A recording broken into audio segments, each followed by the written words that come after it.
And I'm back, as always. To see more videos, please like, comment, follow, press the button below.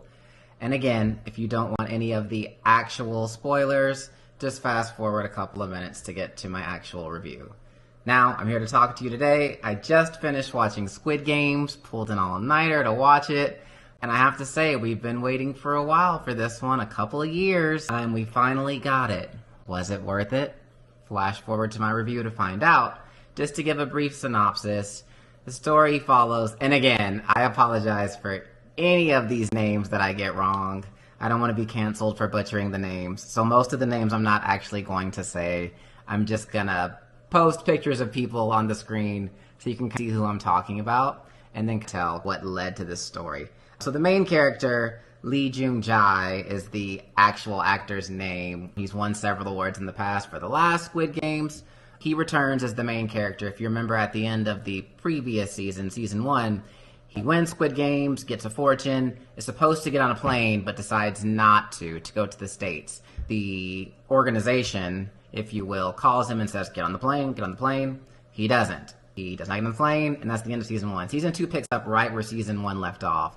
He's at the airport. He decides to run away. He escapes the organization. He goes actually into hiding.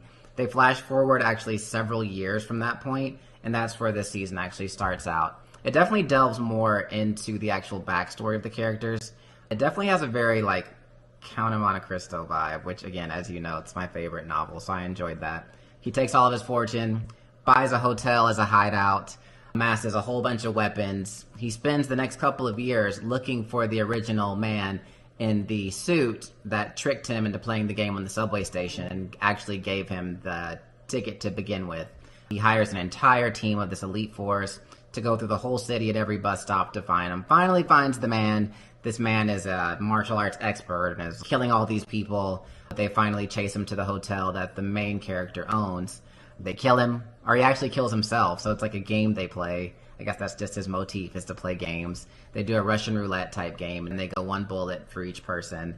He shoots himself, dies, they get the ticket, and then he has this idea to go back to the island and play the games again, with his plan to shut down the organization from the inside. He gets there, a whole new set of games is started, a whole new set of characters. He gets the same number from the last game, 456. Check me on that one.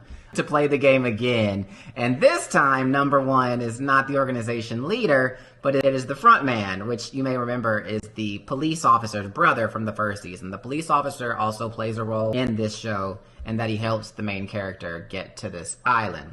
So they play through the first couple of games of the Squid Games, and then the lead character comes up with the idea of basically staging a fight to make all the soldiers come in. They play dead, they steal their guns, they start shooting each other, they're going through the Squid Games compound, and they try, and they do not succeed, trying to kill off as many people as they can to get to the organization leader. Towards the end, again, number 1 is pretending to be a Squid Game player, but we all know, the viewer, that he is the front man from last season. No one else knows that. Any of the other contestants don't know that. Once they finally get to the holding area where all the leaders are of the Squid Games, is when he finally turns on them and shoots everybody from behind. The main character is actually not aware that he's betrayed them because he doesn't see that who it is because he puts his mask back on. It's a very roundabout way of saying, basically, he trusted number 1 again, just like he did in the first season, and he got screwed over. He got screwed over again by contestant number 1, who happens to be the front man. That's actually the end of this season. They put a gun to his head, and they make it seem like they're gonna shoot him. But actually, the season ends, and then the Netflix thing comes on and says final season coming in 2025. So hopefully we won't have to wait as long for this season as we did for the last season. Now, when breaking down the actual show of my review, I'm going to go into my categories because I'm trying to make it more succinct, more precise in terms of why I'm rating something the way I am. The first thing I go into is the cast and crew. So in terms of the cast for this one, the main character, several of the main characters are back from the first one, including the police officer's brother who plays the front man, the lead character, Song Ji-hoon, in the show rather, that's his name, real name Lee Jung-jae. I would say from that standpoint, The lead, he is a great character. He's very good at creating this idea of trepidation, just this fear mixed with anxiety, but also this triumph. So I'd say from that standpoint, he did a great job. He was a great protagonist. You're rooting for him. You're also very anxious for him. Is he going to die? What's about to happen? I don't know. I'm nervous.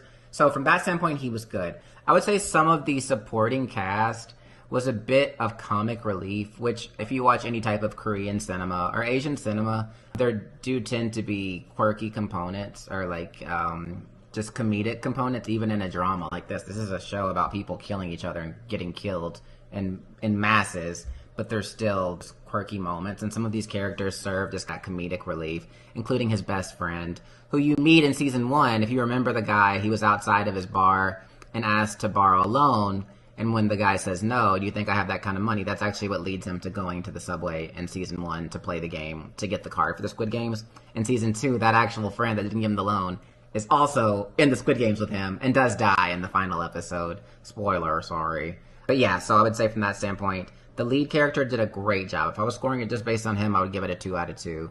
The other characters themselves, I don't think they were as poignant or as endearing as season 1, honestly. I would say, because I remember back to season 1, you think about the girl who had the brother that he did find in season 2 and gave money to. But you think of those types of characters. You think of the guy that he tricked in the end with the marble game, how much you were rooting for him. So there's a lot of, even the old man who was contestant number 1 who ended up being the leader, you didn't know that throughout the season. You loved him. You were rooting for him. And this season, there weren't as many characters that you were rooting for. I would say one of the characters that was pretty funny, his name was Thanos. He was a rapper, a Korean rapper apparently. And so it was interesting because he would switch into speaking Korean, and so he would use just English metaphors, like things he heard from rap songs. So that was he was an interesting character. He was comedic relief. He was funny. I enjoyed him. I enjoyed the mother. So there was a mother-son duo. The two of them were pretty endearing because you were rooting for them. You wanted them to live. There's one scene in particular to where they get split during one of the Squid Games, and they each think that the other has been killed, and they each think that they betrayed the other one. And then when they find them after the game is over, it's very emotional. They're crying. They're just so excited that each of them lived. So I think that was a poignant moment. But I would say overall, for just the casting, I would give it a 1 out of 2. The protagonist was great. Some of this were great. Some of the supporting were a little too comedic for me, I would say. So I would give it a 1 out of 2. For the plot, I would say, where have I heard this plot before? I volunteer as tribute. I would say it was very similar to the Hunger Games in the fact that you have a winner who goes back into the game to try and beat it from the inside, but didn't have to, could have stayed, had all this money. A little different in that Katniss didn't actually volunteer to go back into the game. She was picked. Still, she was a winner and went in and tried to beat it from the inside. So there were definitely some motifs that were very similar. So it was interesting as I was watching that. I was like, this is kind of similar to that. And again, the first part was very much the Count of Monte Cristo, and the second part was very much Hunger Games. So that was interesting to see. Not to say I didn't enjoy the plot. I thought it was good overall. I didn't really understand what his plan was once he actually got to the island, because it seemed to all fall apart. Like at the beginning, you're like, okay, all this money. He has this entire military force, all these weapons. He's about to destroy the organization from the inside. And then once he gets there on the island, he's just a contestant. And he doesn't even really help a lot of the other contestants. I found that so interesting in terms of the plot. He didn't actually ever help the other contestants. He would keg them on a little bit and be like, I've won before.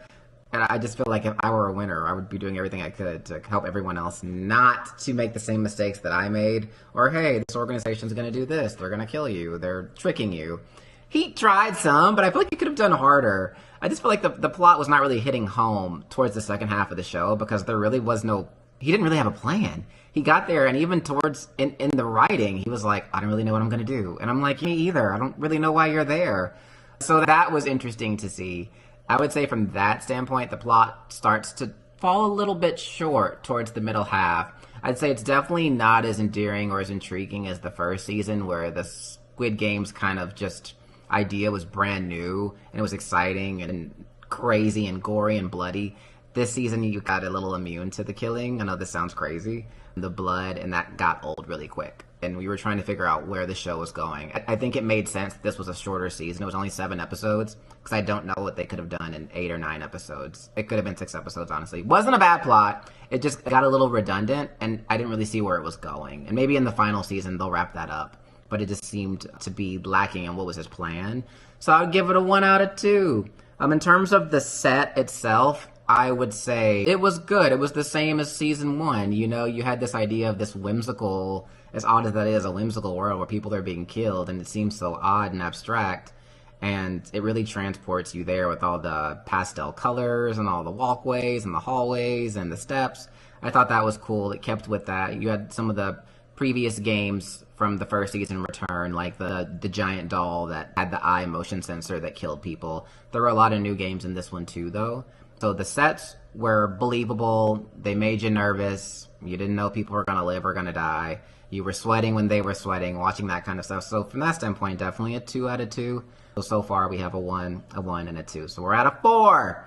I would say, in terms of the music, I would say it's going to be hard to score it badly because I know that there's a cultural component to that, much like I did with the Tyler Perry movie. You have to look through it. You have to look at it through a cultural lens. And I do know with lots of Korean cinema, again, they break up a lot of the drama with actual comedic moments. So there's a specific scene in one of the games where they're going around in 2 separate circles, going through different trials. And it's like a track meet almost. And they have to succeed through each step to get to the next step to get to the finish line. And there were parts where people were getting shot down, and it was like this whimsical, funny, almost clown circus music that was playing. And so it kind of, to me, it took me off of what I was watching in terms of people being killed. But I would say, from the standpoint of watching it through maybe a Korean cinema lens, it made more sense. And so it's going to be hard to score it low. So I would say for the music, I would give it a 2, honestly. So right now, we're at a 6, so 2, 2, 1, 1. So I would say overall, the final category, how did I feel about watching this in general? The anticipation was huge because everyone enjoyed season 1, including me. It was one of my favorite shows of the year, actually. It was such a new, fresh concept. Very exciting, very scary. It just, again, gave you that just trepidation feeling. This season did give you that with the first couple of games that they showed, but it did run a little dry, a little quicker than it did in the first season, because in the first season it was new. In the second season, you found yourself trying to figure out what's the plan? When they got all the guns, I'm like, what's the plan now? You're in a compound full of people. What is the plan? So I would say from that standpoint, it was not quite as exciting, did not quite meet the expectations of season 1. To me, still enjoyable. I watched it all in 1.5 sittings, so it wasn't bad. I enjoyed it. So I think from that standpoint, I would give it a 1.5. So from that standpoint, we're at a 7.5. So I'm giving this one a 7.5, whereas I would have given the first Squid Games, if I were doing YouTube reviews back then, probably would have given it a 9. So I would say this one definitely falls a little short. The casting was not quite as exceptional as season 1, I think. The characters weren't as enduring. The plot really starts to dwindle towards the end. It wasn't bad. Again, it was still enjoyable. I think the set was exactly how it was in season 1. It was very believable. It really had you in the moment. You were really nervous, scared to watch it. The music is what the music was. And overall, did I enjoy watching it? Yes. Would I recommend that people watch it? Yes. Was it as good as season 1? No. And that's really my take on Squid Game season 2. Tell me what you think below. Subscribe, comment, like. Tell me what you thought about it. Tell me what I got wrong. Tell me what you think could have made it better. And stick around for more movie and show reviews to come.